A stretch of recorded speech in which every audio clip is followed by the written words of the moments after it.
నమస్తే health care కార్యక్రమానికి స్వాగతం.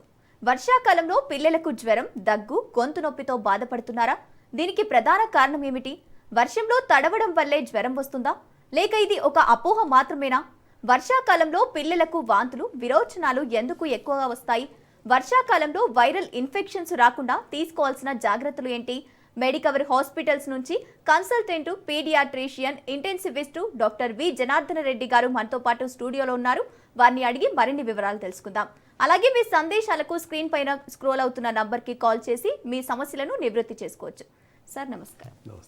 సార్, ప్రధానంగా వర్షాకాలం వచ్చిందంటే పిల్లలకు జ్వరం, దగ్గు ఇవన్నీ వస్తుంటాయి. దీనికి ప్రధాన కారణం ఏమై ఉండొచ్చు అంటారు? అంటే వర్షాకాలం రాగానే మామూలుగా క్లైమేట్ అనేది చేంజ్ అవుతుంది. అంటే వెట్ అయిపోవడం, మాయిశ్చర్ కంటెంట్ పెరగడం. సో దానివల్ల ఏమవుతుందంటే ఇన్ఫెక్షన్ రిస్క్ అనేది పెరుగుతుంది. At the same time infection అంటే ఫర్ ఎగ్జాంపుల్ ఆ హ్యూమిడ్ ఎన్విరాన్మెంట్ వల్ల కొన్ని వైరస్లు ఎక్కువ గ్రో అయ్యేదానికి ఛాన్స్ ఉంటాయి. దాంతోపాటు ఈ మస్కిటోస్ అనేవి మస్కిటో బోర్న్ డిసీజ్ ఉంటాయి. అంటే డెంగీ కానీ అండ్ డెంగీతో పాటు మనకి ఇప్పుడు కామన్గా చూసేది అదర్ ఇన్ఫెక్షన్స్ వస్తూ ఉంటాయి. సో ఇన్ఫెక్షన్ రిస్క్ అనేది పెరుగుతుంది. దాంతోపాటు వాటర్ కంటామినేషన్ వల్ల టైఫాయిడ్ కానీ, గ్యాస్ట్రోఎంటరైటిస్ కానీ, డయేరియా కానీ వచ్చే రిస్క్ ఎక్కువగా ఉంటుందన్నమాట.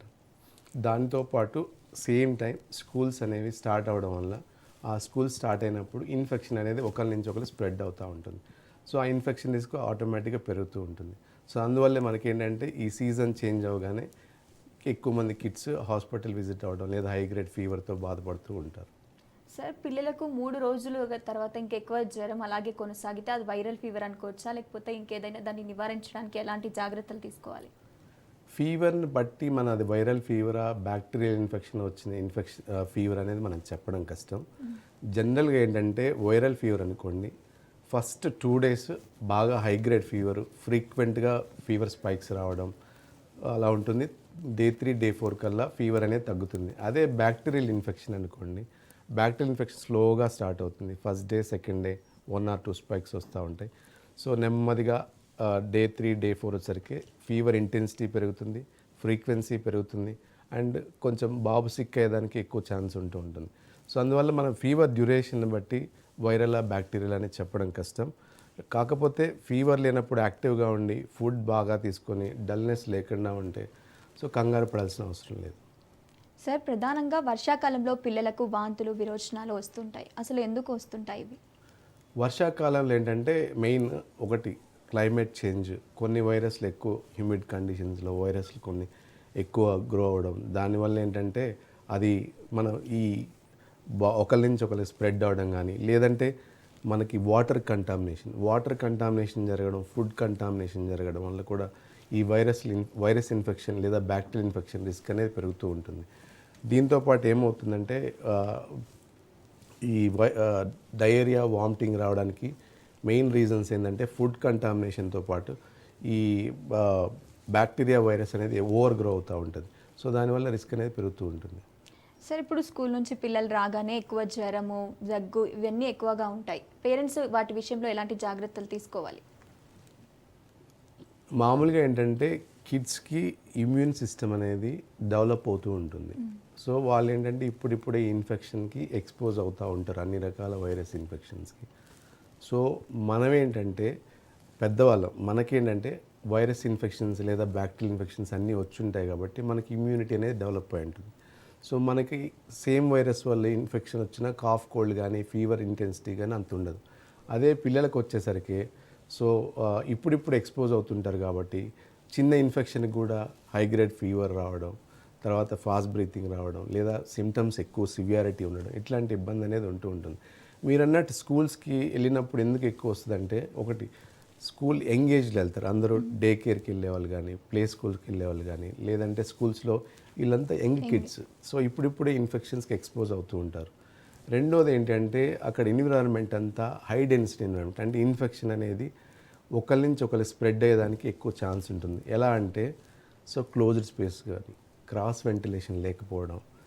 ఫర్ ఎగ్జాంపుల్ ఒక కిడ్కి ఇన్ఫెక్షన్ ఉంది, కాఫ్, కోల్డ్ ఉంది. సో వాళ్ళు ఏం చేస్తారంటే వాళ్ళు సేమ్ డ్రింకింగ్ వాటర్ షేర్ చేసుకోవడం, ఫుడ్ షేర్ చేసుకోవడం, టాయ్స్ షేర్ చేసుకోవడం, లేదంటే అదే టచ్ చేసి అన్హైజీనిక్ హ్యాండ్స్ తోటి ఫేస్ కానీ నోస్ కానీ టచ్ చేయడం వల్ల ఏమవుతుందంటే ఇన్ఫెక్షన్ రిస్క్ అనేది ఎక్కువగా ఉంటుంది. సో దీనివల్ల ఇంకోటి ఏంటంటే కొంతమంది కిడ్స్ న్యాచురల్గా కూడా వ్యాక్సిన్ సరిగా తీసుకోకపోవడం వల్ల ఇన్ఫెక్షన్ వచ్చినప్పుడు ఆ ఇన్ఫెక్షన్ రిస్క్ అనేది పెరుగుతుంది. ప్లస్ కొంతమంది కిడ్స్ అంటే ప్రాపర్ న్యూట్రిషన్ లేకపోవడం లేదా ఇమ్యూనిటీ లెవెల్స్ తక్కువ ఉండడం ఇట్లాంటి వాటి వల్ల కూడా ఇన్ఫెక్షన్ రిస్క్ అనేది ఎక్కువ ఉంటుంది. కొంతమందికి అండర్లైన్ హెల్త్ ఇష్యూస్ అంటే క్రానిక్ లంగ్ ప్రాబ్లమ్స్ ఉండొచ్చు, లేదా హార్ట్ ప్రాబ్లం ఉండొచ్చు, లేదు కొంతమందికి ఎయిర్ వేస్ అనేవి హైపర్ రియాక్టివ్గా ఉంటాయి. సో దానివల్ల బ్రీతింగ్ ఇష్యూస్ రావడం ఇట్లాంటివి అనేవి ఉంటాయి. ఎందుకంటే స్కూల్కి వెళ్ళినప్పుడు ఎందుకు వస్తాయంటే ఇవన్నీ ఇన్ఫెక్షన్కి ఎక్స్పోజ్ అవ్వడం వల్లే ఆ ఇన్ఫెక్షన్ వల్ల ఈ సివియారిటీ లేదా తీవ్రత పెరిగి హాస్పిటల్స్కి ఎక్కువ విజిట్ అవుతూ ఉంటారు. ఓకే, ఇప్పుడు చాలామంది పేరెంట్స్ పిల్లలకు ఫీవర్ వచ్చిందంటే నార్మల్గా ఇంట్లో ఉన్న మెడిసిన్ వాడిన తర్వాతనే తగ్గిపోతుందిలే అని అనుకుంటారు. మరి ఒకవేళ డాక్టర్ని సంప్రదించాలనుకుంటే ఎన్ని రోజుల తర్వాత సంప్రదించాలి? జనరల్గా ఏంటంటే అండి మనం సిమ్టమ్ సివియారిటీని బట్టి బాబు కండిషన్ని బట్టి మనం రియాక్ట్ అవ్వాల్సి ఉంటుంది. ఫర్ ఎగ్జాంపుల్ ఫీవర్ ఉండి ఫీవర్ తగ్గిన తర్వాత యాక్టివ్గా ఉండి ఫుడ్ బాగానే తీసుకొని తర్వాత యూరిన్ మోషన్ బాగానే బ్రీతింగ్ డిఫికల్టీ ఇట్లాంటి ఇష్యూస్ లేవనుకోండి వీ కెన్ మెడిసిన్ అంటే సిమ్టమాటిక్ ట్రీట్మెంట్ తీసుకొని ఒక 2 days అట్లా ఇంట్లో అబ్జర్వ్ చేయొచ్చు. అలా కాకుండా హై గ్రేడ్ ఫీవర్తో పాటు continuous vomiting, continuous loose motions, లేదంటే బ్రీతింగ్ డిఫికల్టీ, బాగా ఇరిటేట్ అయిపోవడం, మిల్క్ ఫుడ్ తక్కువ తీసుకోవడం ఇట్లాంటి సిమ్టమ్స్ ఉన్నప్పుడు ఇమీడియట్గా డాక్టర్ని అప్రోచ్ అవ్వడం బెటర్. జనరల్గా ఏంటంటే majority of the paediatric infections viral ఇన్ఫెక్షన్సే ఉంటాయి. సో వైరల్ ఇన్ఫెక్షన్స్లో first 2-3 days high grade fever ఉండి ఫీవర్ లేనప్పుడు యాక్టివ్గా ఉండి ఫుడ్ బాగానే తీసుకుంటూ ఉంటారు. సో దానివల్ల ఏంటంటే మనం వరి అవ్వాల్సిన అవసరం లేదు, ఫీవర్ మెడిసిన్ వాడుకొని కంట్రోల్ చేసుకోవచ్చు సిమ్టమ్స్ని. బట్ ఎప్పుడైతే ఫాస్ట్ బ్రీతింగ్ కానీ ఇరిటేట్ అవ్వడం, డిక్రీజ్డ్ ఇంటేక్, యూరిన్ తక్కువ వెళ్ళడం లేదా అన్రెస్పాన్సివ్ అవ్వడం ఇట్లాంటి సిమ్టమ్స్ ఏమైనా ఉంటే మాత్రం always better to visit doctor as early as possible. Sir, ఇప్పుడు కొంతమంది పిల్లలలో కొంచెం ఒక 2-3 days తర్వాత మళ్ళీ ఫీవర్ వస్తూనే ఉంటుంది, దగ్గు జ్వరము, కొన్ని రోజులు తగ్గిన తర్వాత మళ్ళీ అదే రిపీటెడ్గా వస్తుంటుంది. అలాంటి వాళ్ళకు తల్లిదండ్రులకు మీరు ఎలాంటి సూచనలు చేస్తారు? జనరల్గా ఏంటంటే అండి మనం ఈ పీడియాట్రిక్ ఇన్ఫెక్షన్స్ అన్ని మెజారిటీ వైరల్ ఇన్ఫెక్షన్స్. సో ఈ వైరల్ ఇన్ఫెక్షన్స్ వచ్చినప్పుడు ఏంటంటే ఫీవర్ ఫస్ట్ 2-3 daysలో జనరల్గా తగ్గిపోతుంటుంది. కాఫ్ కోల్డ్ అనేది పర్సిస్ట్ అవుతుంది. అంటే కొంతమందికి 1 week పట్టొచ్చు, కొంతమంది 2 weeks పట్టొచ్చు తగ్గడానికి. సో దానివల్ల ఏమవుతుందంటే సిమ్టమ్ అనేది ఎక్కువ రోజులు పర్సిస్ట్ అవుతుంది. సో దానికి మనకేమనిపిస్తుంది మధ్యలో కొంచెం బెటర్ అయింది కానీ మళ్ళీ వచ్చింది డాక్టర్ గారు అని అడుగుతుంటారు. కానీ ఏంటంటే యాక్చువల్గా వచ్చిన ఇన్ఫెక్షన్ వల్లే కాఫ్ కోల్డ్ అనేది కొన్ని డేస్ అలా పర్సిస్ట్ అవుతూ ఉంటుంది అనమాట. లేదు ఫర్ ఎగ్జాంపుల్ స్కూల్కి వెళ్ళాడు, తగ్గిందని ఫీవర్ తగ్గిందని కొంచెం కాఫ్ కోల్డ్ బెటర్ అయిందని స్కూల్కి పంపించిన తర్వాత ఏమవుతుందంటే మళ్ళీ ఇంకొక రకమైన వైరస్ వల్ల అటాక్ అయ్యి ఉండొచ్చు. సో దానివల్ల ఏంటంటే మళ్ళీ అనేది కాఫ్ కోల్డ్ తిరగబెట్టచ్చు. రెండోది ఇట్లా అంటే దీనివల్ల కూడా మనకి ఈ కాఫ్ కోల్డ్ లేదంటే ఊరికే ఫీవర్ వస్తుందని ఎక్కువ మంది పేరెంట్స్ వరి అవుతుంటారు. లేదు అన్ని టెస్టులు చేయండి డాక్టర్ గారు, లోపల ఏదో అయిపోతుంది, మా బాబుకి ఇమ్యూనిటీ తక్కువ ఉంది, ఇట్లాంటివన్నీ ఎక్కువ వింటా ఉంటాం. ఎందుకు అంటే ఇట్లాంటివన్నీ ఎందుకు వింటామంటే బేసిక్ రీజన్ అదే. అంటే ఒకటి ఫీవర్ తగ్గిన తర్వాత సిమ్టమ్ ఎక్కువ రోజులు పర్సిస్ట్ అవ్వడం కాఫ్ కోల్డ్, లేదంటే రిపీటెడ్గా వైరల్ ఇన్ఫెక్షన్స్కి ఎక్స్పోజ్ అవ్వడం వల్ల ఈ సిమ్టమ్ అనేది ఎక్కువ రోజులు పర్సిస్ట్ అవుతుంది. సో మనం కొంచెం పేరెంట్స్ ప్రాపర్గా గైడ్ చేసి వాళ్ళ కాన్ఫిడెన్స్లో తీసుకుంటే ఇబ్బంది ఉండదు. సార్, ప్రధానంగా చిన్నపిల్లల్లో ఇమ్యూనిటీ పవర్ అనేది చాలా తక్కువగా ఉంటుంది. ఇమ్యూనిటీ పవర్ పెరగాలంటే తల్లిదండ్రులు ఎలాంటి జాగ్రత్తలు తీసుకోవాలి? సో ఇమ్యూనిటీ అనేది చాలామంది పేరెంట్స్ చాలా కామన్గా వాడేస్తుంటారు. మా బాబుకి ఇమ్యూనిటీ తక్కువ ఉంది, మా బాబుకి ఏదో అయిపోతుంది లోపల అని అడుగుతూ ఉంటారు. అడ్మిట్ చేయాలి లేదంటే యాంటీబయాటిక్ ఇవ్వండి డాక్టర్ గారు అడుగుతుంటారు. సో నేనేమంటానంటే బాడీలో ఇమ్యూనిటీ అనేది 2 types ఉంటుంది. ఒకటి ఇన్నేట్ ఇమ్యూనిటీ అంటారు, అంటే బై బర్త్ వచ్చే ఇమ్యూన్ సిస్టమ్ అనమాట. అంటే కొన్ని ఇన్ఫెక్షన్స్కి కొన్ని న్యాచురల్గా పుట్టినప్పుడే వచ్చే ఇమ్యూన్ సిస్టమ్ ఉంటుంది. ఇంకోటి అక్వైర్డ్ ఇమ్యూనిటీ అనమాట, అంటే రిపీటెడ్గా ఇన్ఫెక్షన్స్కి ఎక్స్పోజ్ అవ్వడం వల్ల కానీ. సో దానికి ఏంటంటే మెమొరీ సెల్స్ అనేవి డెవలప్ అవుతాయి. ఫ్యూచర్లో ఎప్పుడైనా అదే ఇన్ఫెక్షన్ అదే వైరస్ వల్ల వచ్చిందనుకోండి బాడీ అనేది రియాక్ట్ అవుతుంది. సో దాన్ని అక్వైర్డ్ ఇమ్యూనిటీ అంటాం. లేదా మనం వ్యాక్సిన్స్ తీసుకోవడం వల్ల కానీ, వ్యాక్సిన్స్ తీసుకుంటే ఏమవుతుందంటే బాడీలో ఆ వ్యాక్సిన్ తీసుకోవడం వల్ల యాంటీబాడీస్ అనేవి జనరేట్ అయిపోతాయి. సో అవి ఏదైనా సేమ్ వైరస్ వచ్చి అటాక్ చేస్తుంది అనుకోండి యాంటీబాడీస్ ఆ వైరస్ మీద పనిచేస్తాయి. దీన్ని అక్వైర్డ్ ఇమ్యూనిటీ అంటాం. సో ఇదేంటంటే యంగేజ్లో ఉన్నప్పుడు ఈ ఇమ్యూన్ సిస్టమ్ అనేది ఇప్పుడిప్పుడే అన్ని రకాల వైరస్కి బ్యాక్టీరియాకి ఎక్స్పోజ్ అవుతూ ఉంటుంది. కాబట్టి బాడీ రియాక్ట్ అయ్యి మెమరీ సెల్స్ డెవలప్ అవుతాయి కాబట్టి మనకి అదే ఈ వైరస్ కానీ బ్యాక్టీరియా కానీ వచ్చినప్పుడు ఏంటంటే మనకు అనిపిస్తూ ఉంటుంది, అరే వీళ్ళకి ఇమ్యూనిటీ తక్కువ ఉంది, ఊరికే ఫీవర్ వస్తుంది అనిపిస్తుంది. అదే వైరస్ సేమ్ టైం మనకు వచ్చింది అనుకోండి, మనం ఆల్రెడీ అన్నిటికీ ఎక్స్పోజ్ అయి ఉంటాం, బ్యాక్టీరియా కానీ వైరస్ కానీ వీటికి ఎక్స్పోజ్ అయి ఉంటాం కాబట్టి మనకి జస్ట్ మైల్డ్ కోల్డ్ కాఫ్తోనో లేదా 1 to 5 ఫీవర్ స్పైక్స్తోనో తగ్గిపోతుంది. అదే పిల్లలకి వచ్చేసరికి ఒక 3-4 days 5 days అట్లా పడుతూ ఉంటుంది. ఇంకోటి ఈ ఇమ్యూన్ సిస్టమ్ ఇదొకటి. రెండోది యంగ్ ఏజ్లో వచ్చినప్పుడు, for example 3 to 6 months age లోపల బేబీస్ కానీ ఇన్ఫెక్షన్ వచ్చింది అనుకోండి, ఫర్ ఎగ్జాంపుల్ ఒక వైరస్ వల్ల ఇన్ఫెక్షన్ వచ్చింది, RSV అనే వైరస్ వల్ల వచ్చింది, మనకు అనుకోండి జస్ట్ మైల్డ్ కోల్డ్ కాఫ్ తోటి సిమ్టమ్ అనేది రిలీఫ్ తగ్గిపోతుంది, ఒక 2-3 daysలో బెటర్ అవుతుంది. అదే చిన్నపిల్లలకు వచ్చినప్పుడు వాళ్ళకేంటంటే బ్రీతింగ్ డిఫికల్టీ, ఫాస్ట్ బ్రీతింగ్, బాగా ఇరిటేట్ అయిపోవడం, ఆక్సిజన్ లెవెల్స్ డ్రాప్ అయిపోవడం, లంగ్స్లో న్యూమోనియా లాగా డెవలప్ అవ్వడం, లేదు ఆక్సిజన్ రిక్వైర్మెంటో లేకపోతే ICU అడ్మిషన్ అంత సివియారిటీ దాకా కూడా వెళ్తూ ఉంటుంది. ఎందుకంటే వాళ్ళు ఇవన్నీ ఎక్స్పోజ్ అవ్వరు కాబట్టి, ఇప్పుడిప్పుడు ఎక్స్పోజ్ అవుతుంటారు కాబట్టి, ఎంగేజ్ కాబట్టి ఈ సిమ్టమ్ సివియారిటీ అనేది వీళ్ళలో ఎక్కువ ఉండే ఛాన్స్ ఉంటుంది ఒకటి. ఇంకోటి కొన్ని కండిషన్స్ ఉంటాయి, రేర్ కండిషన్స్ మీరు అన్నట్టు బై బర్త్ ఇమ్యూన్ సిస్టంలో డెఫిషియన్సీ, అంటే ప్రైమరీ ఇమ్యూనో డెఫిషియన్సీ డిజార్డర్స్ అంటాం. సో వాళ్ళకి ఏంటంటే ఇమ్యూన్ సిస్టమ్ ఫార్మేషన్లోనే డిఫెక్ట్ ఉంటుంది.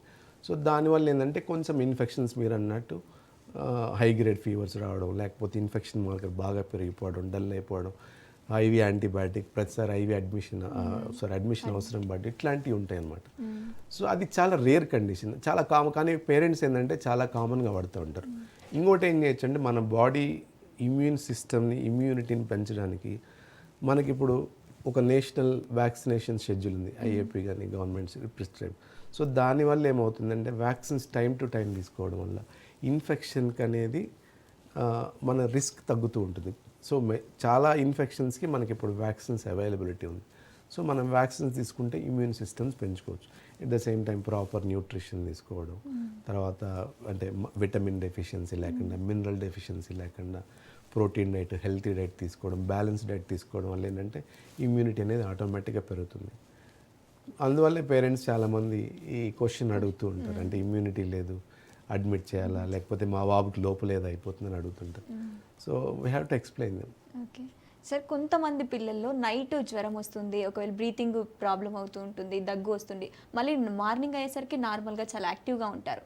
అట్లాంటి పేరెంట్స్ పిల్లలకు ఎలాంటి జాగ్రత్తలు తీసుకోవాలి? అంటే కిడ్స్లో ఏంటంటే సిమ్టమ్ జనరల్గా ఏంటంటే నైట్ కొంతమందికి ఎక్కువ సివియారిటీ వస్తుంది, స్లీప్ డిస్టర్బ్ అవుతూ ఉంటుంది, పేరెంట్స్ యాంగ్షియస్గా ఉంటారు. సో ఎందుకంటే అప్పుడు ఆ టైంలో కోల్డ్ వెదర్ చేంజ్ అవుతుంది. రెండోది నోస్ బ్లాక్ అవుతుంది, కొన్నిసార్లు బాగా థిక్ మ్యూకస్ ఉందనుకోండి, మౌత్ బ్రీతింగ్ చేయాల్సి వస్తుంది, బాగా స్నోరింగ్ చేస్తూ ఉంటారు. లేదంటే ఎయిర్వేస్ బాగా హైపర్ రియాక్టివ్ ఉండండి, అంటే శ్వాసకోశ నాళాలు అనేవి వీళ్ళలో ఏంటంటే చిన్న వైరస్ ఇన్ఫెక్షన్ వచ్చినా ఎక్కువ హైపర్ రియాక్ట్ అయిపోతుంది. దానివల్ల ఏమవుతుంది, ఇలా వైడ్గా ఉండాల్సిన ట్యూబ్స్ కాస్త ఇలా నేరో అయిపోతాయి. ఇలా నేరో అయిపోవడం వల్ల ఏమవుతుందంటే బ్రీతింగ్ సరిగా అందదు. బ్రీతింగ్ సరిగా అందకపోవడం వల్ల కంటిన్యూస్గా కాఫ్ చేయడం, ఫాస్ట్ బ్రీతింగ్ చేయడం, బ్రీతింగ్ డిఫికల్టీ రావడం, బాగా సివియారిటీ ఎక్కువ ఉంటే ఆక్సిజన్ లెవెల్స్ డ్రాప్ అవ్వడం, ఇట్లాంటి రిస్క్ ఎక్కువ ఉంటుంది. సో దీనికి ఏంటంటే పేరెంట్స్ కొంచెం అటెంటివ్గా ఉండాలి. Night time though it is ఇబ్బంది కానీ, but we have to monitor the child. ఎందుకు అంటున్నానంటే కొన్నిసార్లు నైట్ సడన్గా ఆక్సిజన్ లెవెల్స్ డ్రాప్ అయిననుకోండి, చైల్డ్ కండిషన్ బాగా క్రిటికల్ అయ్యే ఛాన్స్ ఉంటుంది. సో అందుకని నైట్ సిమ్టమ్స్ ఎక్కువ ఉన్నాయంటే మానిటర్ చేస్తుండాలి. రొటీన్ కాఫ్ కోల్డ్ అనుకోండి పర్లేదు, కానీ నైట్ సిమ్టమ్ ఫాస్ట్ బ్రీతింగ్ ఎక్కువ ఉండి, బ్రీతింగ్ డిఫికల్టీ ఉండి, డల్ అయిపోయి, లేదా బ్లూ కలర్లో టర్న్ అవడం లిప్స్ కానీ హ్యాండ్స్ కానీ అనుకోండి, దాని అర్థం ఆక్సిజన్ లెవెల్స్ తక్కువ అర్థం. సో అప్పుడు పేరెంట్స్ బాగా కేర్ఫుల్గా ఇమీడియట్గా హాస్పిటల్కి తీసుకురావడం బెటర్. ఈ చిన్నపిల్లల్లో ఇంకోటి ఏంటంటే ఎస్పెషల్లీ బిలో 6 years ఈ శ్వాసకోశ నాళాలు అనేవి బాగా హైపర్ రియాక్టివ్ ఉంటాయి. సో కోల్డ్ ఎయిర్ కానీ, లేకపోతే ఏదైనా వైరస్ ఇన్ఫెక్షన్స్కి ఎక్స్పోజ్ అయినప్పుడు కానీ, సో ఆ ఫాస్ట్ బ్రీతింగ్ డిఫికల్టీ ఎక్కువ ఉంటుంది, ఎక్కువ రిస్క్ ఉంటుంది. ప్లస్ కొంతమందికి న్యాచురల్గా కొంతమందికి డస్ట్ అలర్జీ ఉండొచ్చు, లేకపోతే అలర్జీ టు పోలెన్స్ ఇట్లా కూడా ఉంటాయి. సో ఈ అలర్జీ లైక్ బెడ్షీట్స్లో ఉండే డస్ట్ వల్ల, లేదా ఉలెన్ క్లాత్స్ వాడినప్పుడు కొన్నిసార్లు దానివల్ల కూడా ట్రిగ్గర్ అయ్యి నైట్ సిమ్టమ్స్ ఎక్కువ ఉంటాయి.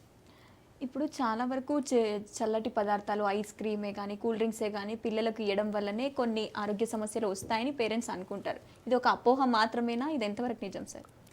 అంటే కూల్ డ్రింక్స్ ఐస్ క్రీమ్స్ తినడం వల్ల డైరెక్ట్గా ఇన్ఫెక్షన్ వస్తుందని చెప్పడానికి ఉండదు. సో రాదు కూడా ఒక రకంగా చెప్పాలంటే.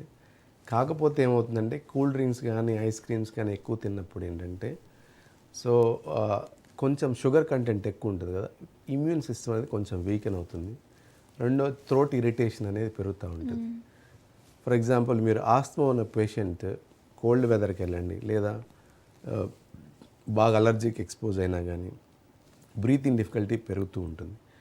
సేమ్ ఇక్కడ పిల్లల్లో కూడా అంతే. దీన్ని హైపర్ రియాక్టివ్ ఎయిరోడిస్. వీళ్ళకి ఏంటంటే చల్లగాలి తగిలిన, ఐస్ క్రీమ్స్ తిన్నా, కూల్ డ్రింక్స్ తాగినా ఏంటంటే అది కోల్డ్ కంటెంట్ కదా, కోల్డ్ పదార్థం కాబట్టి సో ఎయిర్వేస్ అనే హైపర్ రియాక్ట్ అయ్యి బ్రీతింగ్ డిఫికల్టీ వచ్చే ఛాన్స్ ఉంటుంది. సో కొన్నిసార్లు ఫర్ ఎగ్జాంపుల్ మనం ఫుడ్ తిన్న తర్వాత మౌత్ క్లీన్ చేసుకోలేదు అనుకోండి, దానివల్ల కూడా ఇన్ఫెక్షన్ రిస్క్ అనేది పెరుగుతూ ఉంటుంది. సో నేనేమంటానంటే కోల్డ్ డ్రింక్ ఐస్ క్రీమ్ తినడం వల్ల ఇమీడియట్గా దానికే కాఫ్ కోల్డ్ వచ్చింది చెప్పలేం, కానీ బట్ ఇన్ఫెక్షన్ ఉన్నప్పుడు for example already cough cold ఉంది మైల్డ్గా, సో నువ్వు కోల్డ్ కంటెంట్ అంటే ఐస్ క్రీమ్ కూల్ డ్రింక్స్ తిన్నావు, దానివల్ల ఏమవుతుందంటే సిమ్టమ్స్ సివియారిటీ అనేది పెరుగుతూ ఉంటుంది. నోస్ బ్లాక్ పెరగవచ్చు, కాఫ్ పెరగవచ్చు, బ్రీతింగ్ డిఫికల్టీ పెరగవచ్చు.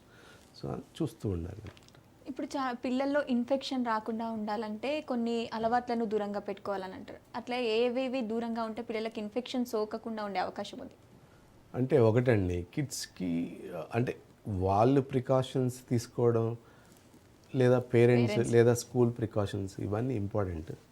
సో మనం ఇన్ఫెక్షన్ రాకుండా ఉండాలంటే ఎస్పెషల్లీ స్కూల్ గోయింగ్ కిడ్స్ కానీ లేదా ప్లే స్కూల్కి వెళ్ళే వాళ్ళు, నర్సరీకి వెళ్ళే వాళ్ళ కంటే ఇన్ఫెక్షన్ రాకుండా ఉండాలి అంటే first hygiene.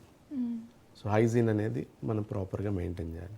So for example ఎవరికైనా ఇన్ఫెక్షన్ ఉంటే అవాయిడ్ చేయడం, క్లాస్కి రానికుండా చూడడం, పేరెంట్స్ పంపించకపోవడం స్కూల్కి. రెండోది ఏంటంటే ఈ వాళ్ళు అంటే ఈ కూల్ డ్రింక్స్ కానీ ఫుడ్ కానీ లేదంటే టాయ్స్ కానీ షేర్ చేసుకోకుండా ఉండడం. రెండోది టీచర్ కూడా మానిటర్ చేస్తూ ఉండాలి. కొన్నిసార్లు ఏంటంటే కంటామినేటెడ్ హ్యాండ్స్ తీసుకెళ్ళి నోస్ దగ్గర, ఐస్ దగ్గర, మౌత్ దగ్గర పెట్టుకోవడం వల్ల ఆ వైరస్ అనేది ఈజీగా బాడీలోకి యాక్సెస్ అవుతుంది.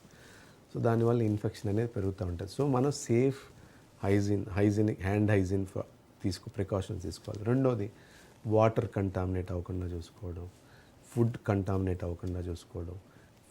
ఎందుకంటే రైనీ సీజన్లో ఎక్కువ వాటర్ అనేది సీవేజ్ వాటర్ మిక్స్ అవ్వడం, సప్లైలో చైన్ సిస్టమ్లో ఎక్కడో బ్రేక్ అయ్యి దానివల్ల వాటర్ కంటామినేషన్ జరుగుతుంది. సేమ్ టైం ఇంకోటి ఏంటంటే ఈ కిడ్స్లో ఏంటంటే స్కూల్కి వెళ్ళినప్పుడు ఈ క్రాస్ వెంటిలేషన్, అడిక్వేట్ స్పేసింగ్, ఈ నంబర్ కూడా ప్రాపర్గా అంటే స్ట్రెంత్ కూడా ప్రాపర్గా చూసుకోవడం వల్ల ఏంటంటే మన ఇన్ఫెక్షన్స్ అనేవి కొంతవరకు అవాయిడ్ చేయొచ్చు.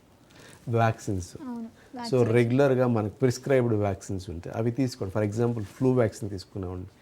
సో ఆ ఫ్లూ అనేది చాలా సివియర్గా రావచ్చు. అంటే high grade fever, fast breathing, లంగ్స్లో నిమోనియా లాగా ఆక్సిజన్ రిక్వైర్మెంట్ లేదా బ్రీతింగ్ సపోర్ట్ అవసరం పడేదాకా కూడా వెళ్ళొచ్చు. సో మనం ఏంటంటే ఈ ఫ్లూ వ్యాక్సిన్ తీసుకోవడం వల్ల ఫ్లూ వ్యాక్సిన్ తీసుకున్నాం అనుకోండి, సో ఆ సిమ్టమ్ ఏది మేబీ వైరస్ వల్ల ఇన్ఫెక్షన్ రావచ్చు, బట్ ఆ సివియారిటీ అనేది ఉండదు. అంటే oxygen requirement, fast breathing difficulty ఇక్కడ దాకా వెళ్ళరన్నమాట. సో ఆ సిమ్టమ్ డ్యూరేషన్ కూడా తగ్గుతూ ఉంటుంది. అందుకనే మనం ఏంటంటే వ్యాక్సిన్ తీసుకోవడం, ప్రాపర్ న్యూట్రిషన్, ఇవన్నీ ఏంటంటే ఇమ్యూన్ సిస్టమ్ బిల్డ్ చేయడానికి లేదంటే ఏదైనా ఇన్ఫెక్షన్ వచ్చినా ఫైట్ చేయడానికి హెల్ప్ చేస్తాయి అన్నమాట. సార్ మీరు ఇందాక నిమోనియా అని అన్నారు. నిమోనియా వచ్చే ముందు, ప్రారంభమయ్యే ముందు ఎలాంటి లక్షణాలు ఉంటాయి, పిల్లల్లో ఎలాంటి లక్షణాలు కనిపిస్తాయి? సో నిమోనియా అనేది పిల్లల్లో కామన్గా చూసే ప్రాబ్లం, చాలా కామన్గా చూస్తాం. నిమోనియా వైరస్ వల్ల రావచ్చు, బ్యాక్టీరియా వల్ల రావచ్చు. జనరల్గా వైరస్ వల్ల స్టార్ట్ అయింది అనుకోండి, సిమ్టమ్స్ ఎలా ఉంటాయి అంటే ఎక్కువగా cold cough, main symptom cold cough ఉంటుంది, ఫీవర్ కూడా వస్తూ ఉంటుంది. స్లోగా డే 3, డే 4కి వచ్చేసరికి కొంచెం బ్రీతింగ్ ఫాస్ట్ అవ్వడం, ఆయాసంలా డెవలప్ అవ్వడం. కొన్నిసార్లు majority of the viral infections ఎట్లుంటాయంటే ఈ కోల్డ్ కాఫ్ ఫీవర్తో ఆగిపోయి స్లోగా రికవర్ అవుతుంటారు. కొంతమంది మాత్రం బ్రీతింగ్ డిఫికల్టీ, ఫాస్ట్ బ్రీతింగ్ ఇట్లా డెవలప్ చేసుకుని ఇబ్బంది పడుతూ ఉంటారు. ఇంకొకటి బ్యాక్టీరియల్ ఇన్ఫెక్షన్ ఎలా ఉంటుందంటే మెయిన్గా ఫీవర్తో స్టార్ట్ అవుతుంది. ఫీవర్ స్లోగా డే 1, డే 3, డే 4 కొంచెం ప్యాటర్న్ సివియారిటీ పెరుగుతూ ఉంటుంది. కాఫ్ ఎక్కువ ఉంటుంది కానీ కోల్డ్ సిమ్టమ్స్ అంత ఉండవు. సో అదే డిఫరెన్స్ మెయిన్. కాఫ్ కోల్డ్ ఎక్కువ ఉందంటే వైరస్ వల్ల వచ్చింది, ఓన్లీ ఫీవర్, బ్రీతింగ్ డిఫికల్టీ లేదా మైల్డ్ కాఫ్ ఉందంటే బ్యాక్టీరియల్ ఇన్ఫెక్షన్ వల్ల వచ్చినట్టు అర్థం. సో జనరల్గా బ్యాక్టీరియల్ ఇన్ఫెక్షన్ వల్ల వచ్చింది అనుకోండి, మనం యాంటీబయాటిక్ తీసుకునేంత వరకు రెస్పాన్స్ రాదు. సో మనం ఏంటంటే ప్రాపర్గా టైమ్లీ రికగ్నిషన్ చేసి డాక్టర్ని కన్సల్ట్ అయ్యి whether it is virus induced or bacterial induced అనేది తెలుసుకొని దాన్ని మనం ప్రాపర్గా ట్రీట్ చేసుకోవాలి. సో న్యూమోనియా అనేది it can be simple pneumonia, అంటే మనం మెడిసిన్స్ వాడుకుంటే ఇంట్లోనే ట్రీట్ అయిపోయే ఛాన్స్ ఉంటుంది. నిమోనియా తగ్గడానికి ఎంత టైం పడుతుంది ఒకవేళ పిల్లలకు వచ్చిన తర్వాత? అదే న్యూమోనియా సింపుల్ అంటే పెద్ద కాంప్లికేషన్స్ లేవనుకోండి, జస్ట్ మైల్డ్ కోల్డ్ కాఫ్ లేదా ఫీవర్ వచ్చింది లేదా చిన్న ఇన్ఫెక్షన్ ఉంది, మనం ఎర్లీగా యాంటీబయాటిక్ స్టార్ట్ చేస్తాం, లేదా వైరస్ వల్ల అనుకోండి దానికి తగ్గట్టు మెడిసిన్ స్టార్ట్ చేస్తాం అనుకోండి. సో సిమ్టమ్ అనేది ఎర్లీగా అంటే with in 5 to 7 days normal అయిపోయే ఛాన్స్ ఉంటుంది. ఫర్ ఎగ్జాంపుల్ మనం లేట్ రికగ్నిషన్, లేట్గా హాస్పిటల్ అటెండ్ అయ్యాం, బాగా సివియారిటీ పెరిగింది, లంగ్స్లో నిమోనియా పెద్ద గడ్డలాగా ఫామ్ అయింది, సో లేదా లంగ్స్లో పస్ చేరింది, అట్లాంటి కండిషన్కి వెళ్ళినప్పుడు ఇట్ టేక్స్ 2-3 weeks ఇవ్వాల్సి రావచ్చు, కొన్నిసార్లు 3 to 6 weeks కూడా సివియారిటీని బట్టి మనం యాంటీబయాటిక్, హాస్పిటల్ స్టే, అవసరమైతే వెంటిలేటర్ ఇట్లాంటివి కూడా పెట్టాల్సి వస్తుంది. సో అందుకని ఏంటంటే మనం ఎప్పుడు ఎర్లీగా అటెన్షన్ ఇస్తే మనకు ఆ రిస్క్ తగ్గుతుంది. లేట్గా అటెన్షన్ ఇచ్చాం అనుకోండి, అంటే మనం డాక్టర్ని కన్సల్ట్ అవ్వడం కానీ లేదా టెస్టింగ్కి వెళ్ళడం లేదా ఎక్స్రే డిలే అయిందనుకోండి, సో ఏమవుతుందంటే ఆ సివియారిటీ అనేది చాలా ఎక్కువ వస్తుంది. ఆ ఎక్కువ వచ్చినప్పుడు ఏంటంటే ఈవెన్ లైఫ్ రిస్క్ కూడా ఉంటుంది న్యూమోనియా. సో అందుకని ఏంటంటే pneumonia one of the leading cause for death, same diarrhoea అలాగే. సో ఇవన్నీ ఏంటంటే మనం అంటే పేరెంట్స్ని ఎడ్యుకేట్ చేయాల్సిన రెస్పాన్సిబిలిటీ, బాధ్యత ఉంటుంది. సో కాకపోతే పేరెంట్స్ కూడా ఏంటంటే టైమ్లీ డాక్టర్ని అప్రోచ్ అవ్వడం అనేది చాలా ఇంపార్టెంట్. ఓకే, ఇప్పుడు వర్షాకాలం స్టార్ట్ అయింది. సో ఈ వర్షాకాలంలో పిల్లల విషయంలో పేరెంట్స్ ఎలాంటి జాగ్రత్తలు తీసుకోవాలి? మీరు ఏమేమి రూల్స్ చెప్తారు పేరెంట్స్కి? అంటే ఒకటి బేసిక్గా క్లైమేట్ అంతా వెదర్ చేంజ్ ఉంటుంది, హ్యూమిడిటీ, వెట్ కండిషన్స్ ఎక్కువ ఉంటాయి. సో ఏమవుతుందంటే ఈ వర్షం వచ్చినప్పుడు వాటర్ లాగింగ్ ఎక్కువ ఉంటుంది. అంటే మన ఇంట్లో ఉండే ఫ్లవర్ ప్లాట్స్లో కానీ లేదంటే ఆర్టిఫిషియల్గా అంటే ఈ చిన్న చిన్న ప్లాస్టిక్ వాటిలో వాటర్ అనేది అక్యుములేట్ అయిపోతుంది. సో అక్కడ ఏమవుతుందంటే అవి మస్కిటోస్ పెరగడానికి దోహదపడతాయి అన్నమాట.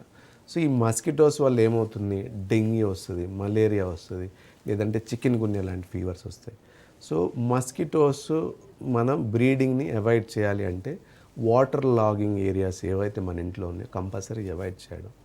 సో మస్కిటో నెట్స్, రిపెల్లెంట్స్ వాడడం, లేకపోతే కొన్ని కెమికల్స్ ఉంటాయి, నాట్ హార్మ్ఫుల్ కెమికల్స్ బాడీకి అప్లై చేస్తే కొంచెం మస్కిటోస్ని మనం అవాయిడ్ చేయొచ్చు. రెండోది వాటర్ కంటామినేట్ అవ్వకుండా చూసుకోవడం, ప్యూరిఫైడ్ కానీ లేదంటే బాయిల్డ్ వాటర్ కానీ తీసుకోవడం, ఫుడ్ కంటామినేషన్ జరగకుండా చూసుకోవడం. ఎస్పెషల్లీ రైనీ సీజన్లో బయట మనం ఈ పానీపూరి ఇట్లాంటివి తిన్నప్పుడు ఏమవుతుందంటే సో అవి హ్యాండ్ హైజీన్ ప్రాపర్గా ఉండదు. సో దానివల్ల ఇన్ఫెక్షన్ రిస్క్ పెరుగుతుంది. ఫుడ్ బయట స్టోర్డ్ ఫుడ్ తీసుకున్నాం అనుకోండి, దానివల్ల కూడా ఏమవుతుంది, సో బ్యాక్టీరియల్ ఇన్ఫెక్షన్ రిస్క్ పెరుగుతుంది. సో దీనివల్ల ఈ డయేరియా, లూజ్ మోషన్స్ ఇట్లాంటివన్నీ ఎక్కువ వస్తూ ఉంటాయి. సో అందుకనే మనం ఏం చేయాలంటే ఈ స్టోర్డ్ ఫుడ్ కానీ ఈ బయట అవుట్ సైడ్ ఫుడ్ కానీ అవాయిడ్ చేస్తే మంచిది.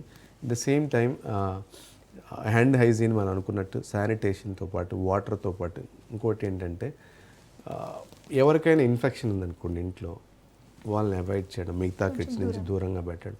లేదు మనకే పెద్దవాళ్ళకి సిమ్టమ్ ఉందనుకోండి, కిడ్స్ని కొంచెం దూరంగా పెట్టడం, ప్రాపర్గా న్యూట్రిషన్ ఇవ్వడం. So healthy diet, protein diet, balance diet ఇవ్వడం వల్ల కొన్నిసార్లు ఏమవుతుందంటే సో ఇమ్యూన్ సిస్టమ్ అనేది హెల్ప్ చేస్తుంది. కాబట్టి ఇన్ఫెక్షన్ ఫైట్ చేయడానికి ఈ ప్రికాషన్స్ అయితే తీసుకోవాలి rainy season. At the same time vaccine chart రెగ్యులర్గా అప్డేట్ చేసుకుంటూ ఉండడం వల్ల, లేదు ఏదైనా ఇబ్బంది వచ్చింది వెంటనే డాక్టర్ని కన్సల్ట్ అవ్వడం వల్ల సో ఈ సివియారిటీ కానీ రిస్క్, లైఫ్ రిస్క్ కానీ మనం అవాయిడ్ చేయొచ్చు. చివరగా డాక్టర్ గారు, చాలామంది పేరెంట్స్ ఫీవర్ తగ్గిన తర్వాత తగ్గిందిలే అని అనుకుంటారు. ఫ్యూచర్లో ఇంకా మళ్ళీ పెరుగుతూనే ఉంటుంది పిల్లలకు ఈ దగ్గు, జ్వరము, జలుబు ఇవన్నీ ఇంకా ఎక్కువగానే పెరుగుతూ ఉంటాయి. వీటికి తల్లిదండ్రులు ఎలాంటి జాగ్రత్తలు తీసుకోవాలి? So it is a good question అండి. ఎందుకంటున్నానంటే చాలామందికి కిడ్స్కి కోల్డ్ కాఫ్ స్టార్ట్ అవుతుంది, ఫీవర్తో పాటు స్టార్ట్ అవుతుంది. సో ఫీవర్ ఏం చేస్తారంటే ఫస్ట్ 1-2 daysలో వస్తుంది, తగ్గిపోతుంది. నెక్స్ట్ సిమ్టమ్ సివియారిటీ అనేది పెరుగుతుంది. ఎట్లా పెరుగుతుంది అంటే వీళ్ళకి కొంతమందికి ఎయిర్వేస్ హైపర్ రియాక్టివ్గా ఉంటాయి, బ్రీతింగ్ డిఫికల్టీ స్టార్ట్ అవుతుంది, లేదా లంగ్స్లో న్యూమోనియా స్లోగా డెవలప్ అవుతూ ఉంటుంది.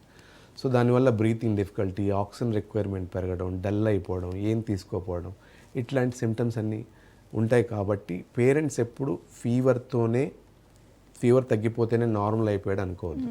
ఇంకొక బెస్ట్ ఎగ్జాంపుల్ ఉంది, అదేంటంటే డెంగీ ఫీవర్. అవును, డెంగ్యూ, సో మలేరియా. డెంగ్యూలో ఎలా ఉంటుందంటే ఫస్ట్ 3 days మాత్రమే ఫీవర్ వస్తుంది. ఫీవర్, వామిటింగ్, కొంచెం డల్గా ఉండడం, తీసుకోపోవడం అట్లా ఉంటుంది. తర్వాత Day 4 ఫీవర్ స్టార్ట్ అయిన 4వ రోజు నుంచి వాళ్ళకి ప్లేట్లెట్ పడిపోవడం, బీపీ పడిపోవడం, కానీ ఫీవర్ సబ్సైడ్ అవుతుంది. బీపీ పడిపోవడం, ప్లేట్లెట్ పడిపోవడం, డల్ అయిపోవడం, పొట్ట పొంగడం, యూరిన్ తక్కువ వెళ్ళడం, ఇట్లాంటి కాంప్లికేషన్స్ స్టార్ట్ అవుతాయి. సో ఇక్కడ ఏంటి, ఫీవర్ సబ్సైడ్ అయిపోయింది అనుకుంటాం, కానీ మనకి మేజర్ సివియారిటీ అనేది ఇప్పుడు ఎక్కువ బయటపడుతుంది. సో మనం ఇది అటెన్షన్ ఇవ్వలేదు అనుకోండి, లైఫ్ రిస్క్ అనేది చాలా ఎక్కువ ఉంటుంది. సో ఇట్లాంటి అనేది, అందుకనే ఫీవర్ ఒకటే సిమ్టమ్ కాదు, ఫీవర్ తగ్గడంతో పాటు యాక్టివ్గా ఉండి ఫుడ్ బాగానే తీసుకుని, బ్రీతింగ్ డిఫికల్టీ లేదు, యూరిన్ మోషన్ బాగానే అవుతుంది, వామిటింగ్ లేదు, లూజ్ మోషన్స్ లేవు, ఇట్లాంటివి ఏవి లేవనుకోండి, సో దాని అర్థం ఆ ఇన్ఫెక్షన్ నుంచి బయటపడ్డాడు అని అర్థం. అట్లా కాకుండా ఫీవర్ ఒకటే తగ్గి మిగతా సిమ్టమ్స్ అంటే ఫాస్ట్ బ్రీతింగ్ డిఫికల్టీ లేదా వామిటింగ్, లూజ్ మోషన్స్ ఉన్నాయి, డల్ అయిపోయాడు అనుకోండి, డెఫినెట్గా మనం అటెన్షన్ ఇవ్వాలి, డాక్టర్ని కన్సల్ట్ అవ్వాలి, ప్రాపర్గా ట్రీట్మెంట్ తీసుకోవాల్సిందే. ఓకే డాక్టర్ గారు, ఇప్పుడు చాలా మందికి పిల్లలకు జ్వరము ఇవన్నీ ఎక్కువగా వచ్చిన తర్వాత పేరెంట్సే ఇన్వాల్వ్ అయ్యి కొన్ని ట్రీట్మెంట్లు ఇస్తూ ఉంటారు, ఇంట్లోనే అది చేస్తే ఇది చేస్తే మంచి జరుగుతుందని. సో అట్లాంటి ట్రీట్మెంట్లు చేయకుండా డాక్టర్ని కన్సల్టెంట్ అవ్వాలంటే మీరు ఏమేమి సూచనలు చేస్తారు పేరెంట్స్కి? సో మీరన్నది కరెక్టే అండి. చాలామంది సెల్ఫ్ మెడికేషన్ ఉంటుంది, ఈ మధ్య ChatGPT, తర్వాత గూగుల్ మెడికేషన్స్ ఎక్కువైపోయాయి, లేదా ఓల్డ్గా ఇంట్లో మన ట్రెడిషన్స్ నుంచి వచ్చే గ్రాండ్ పేరెంట్స్ నుంచి, సో అది ఇవ్వండి, ఆకాశవాయం ఇవ్వండి, లేకపోతే ఇది నేను చూసా ఇది తగ్గిపోతుంది, దీనికి ఏమి ఉండదు, ఇట్లా చెప్తా ఉంటారు. సో మా సజెషన్ ఏంటంటే, ఒకటి బేసిక్ ఎనీ టైం పేరెంట్స్ ఎప్పుడు ఒకటి కిడ్ ఫీవర్ పర్సిస్ట్ అవుతుంది, లేదా బ్రీతింగ్ ప్రాబ్లం ఎక్కువ అవుతుంది, డల్నెస్ ఎక్కువ అవుతుంది, ఏం తీసుకోవట్లేదు అంటే డెఫినెట్గా మనం డాక్టర్ని కన్సల్ట్ అవ్వాలి. లేదు జస్ట్ ఫీవర్ ఉంది, ఫీవర్ లేనప్పుడు యాక్టివ్గా ఆడుకుంటున్నాడు, ఫుడ్ తీసుకున్నాడు, దట్స్ ఫైన్. దాని అర్థం మీరు 1-2 days ఇంట్లో వెయిట్ చేయొచ్చు. కానీ ఫీవర్ 3-4 days తర్వాత పర్సిస్ట్ అవుతుంది అంటే మనం డెఫినెట్గా టెస్ట్లకు వెళ్ళాలి, డాక్టర్ని కన్సల్ట్ అవ్వాలి, ఏం ప్రాబ్లం తెలుసుకోవాలి. ఫర్ ఎగ్జాంపుల్ అన్ని ఫీవర్లు ఒక వైరస్ అనుకోవడానికి లేదు, ఫీవర్ అనేది సిమ్టమ్ అంతే. It can be bacterial, it can be viral, ఇంకా యూరిన్ ఇన్ఫెక్షన్ ఉండొచ్చు, డెంగ్యూ ఉండొచ్చు, టైఫాయిడ్ ఉండొచ్చు, మలేరియా ఉండొచ్చు, లేదా ఏదైనా వైరస్ వల్ల ఉండొచ్చు, లంగ్స్లో న్యూమోనియా ఉండొచ్చు. ఇదేదనేది పేషెంట్స్కి లేదా పేరెంట్స్కి అవగాహన ఉండదు. సో దానికి ఏంటంటే డెఫినెట్గా డాక్టర్ని కన్సల్ట్ అవ్వాలి. డాక్టర్స్ కూడా ఊరికి అడ్వైజ్ ఏం చేయరు, అడ్మిషన్ కానీ లేదంటే యాంటీబయాటిక్ కానీ అట్లేం అడ్వైజ్ చేయరు. సో యాంటీబయాటిక్ ఇవేమి ఇవ్వం కాబట్టి జస్ట్ కన్సల్ట్ అయ్యి ఒపీనియన్ తీసుకొని సేమ్ మెడిసిన్స్ ఇంట్లో కంటిన్యూ చేయొచ్చు, లేదా ఏదైనా మెడిసిన్ మారిస్తే అవి వాడుకున్న మీకు డిసీజ్ నేచర్ని ఎక్స్ప్లెయిన్ చేస్తారు, దాన్ని బట్టి మనం ఫాలో అవుతే సరిపోతుంది. ఓకే, థ్యాంక్ యూ డాక్టర్ గారు. చూసారు కదండి, వర్షాకాలంలో పిల్లలకు దగ్గు, జ్వరం, గొంతు నొప్పితో బాధపడుతున్న వారికి డాక్టర్ జనార్దన రెడ్డి గారు సూచనలు, సలహాలు పాటించండి, మీ పిల్లలకి మంచి జరుగుతుంది. ఇక ఇది వాల్టి హెల్త్ కేర్ కార్యక్రమం. Keep watching Raj news.